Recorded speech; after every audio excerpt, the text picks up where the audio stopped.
Aujourd'hui, on va parler de la plante aromatique star des potagers, j'ai nommé le basilic. Voilà à quoi devra ressembler ton basilic si jamais tu t'en occupes bien. Donc ça doit faire un buisson qui est assez fourni, avec pas mal de tiges, et je vais t'expliquer tout de suite pourquoi ton basilic ressemble pas à ça et il finit crevé. Quand tu achètes ton basilic dans le commerce, il va être souvent assez dense, donc il va y avoir beaucoup de pieds au centimètre carré dans ton pot. Donc la première chose à faire déjà, ça va être de séparer la motte en plusieurs afin de séparer les pieds et de donner de la place aux racines. Tu vas planter ton basilic dans un pot assez grand.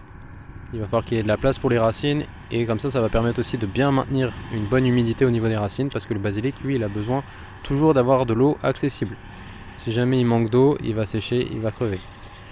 Il peut avoir la tête au soleil, mais c'est pas obligatoire. Alors, on n'est pas obligé de le cultiver plein sud. C'est même une des raisons pour lesquelles il grille souvent, parce qu'on le met trop au soleil. Il se plaira très bien à la mi-ombre. Une chose qui va être également extrêmement importante pour garder ton basilic jusqu'à l'automne, ça va être de le tailler. Parce que le basilic, lui, il a ce qu'on appelle une dominance apicale. C'est-à-dire que si jamais on le taille pas, il va pousser comme ça, faire une grande tige, faire des fleurs assez rapidement. Et comme c'est une plante annuelle sous nos climats, le basilic, une fois qu'il a fleuri, qu'il a fait ses graines, et il va mourir. Je te montre tout de suite le même plan que j'ai séparé et que j'ai taillé pour te montrer à quoi ça ressemble une fois taillé. Je te montre un plan qui a été repiqué en même temps, mais cette fois que j'ai taillé. Donc, vous voyez que je l'ai taillé une fois ici.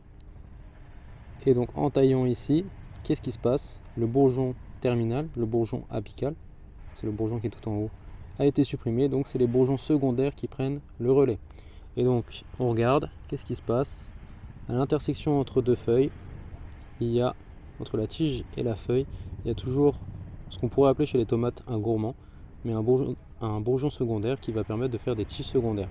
Et donc du coup, au lieu d'avoir une simple tige, en taillant régulièrement et en récoltant le haut des tiges, je vais favoriser l'aspect buissonnant de mon basilic et je vais en récolter beaucoup plus et beaucoup plus longtemps. Donc ça, c'est quelque chose de très très important. N'arrachez pas les feuilles une par une quand vous récoltez votre basilic, mais coupez entre deux rangées de feuilles. Donc là par exemple, je vais vous montrer. Hop, on va couper. Moi j'utilise un sécateur. Hop, si possible bien affûté, et on va couper. Là, si je vous montre, vous voyez, entre deux rangées de feuilles. Hop. Et en faisant ça, qu'est-ce qui va se passer?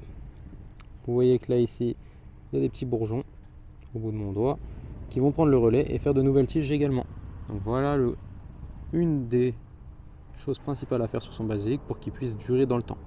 J'espère que cette vidéo vous a plu. Si vous avez des questions, posez-les directement en commentaire. Moi c'est Baptiste, je suis jardinier animateur en Ile-de-France. J'anime des ateliers pour former les gens à cultiver des plantes. J'interviens principalement en entreprise, dans les collectivités ou dans les écoles.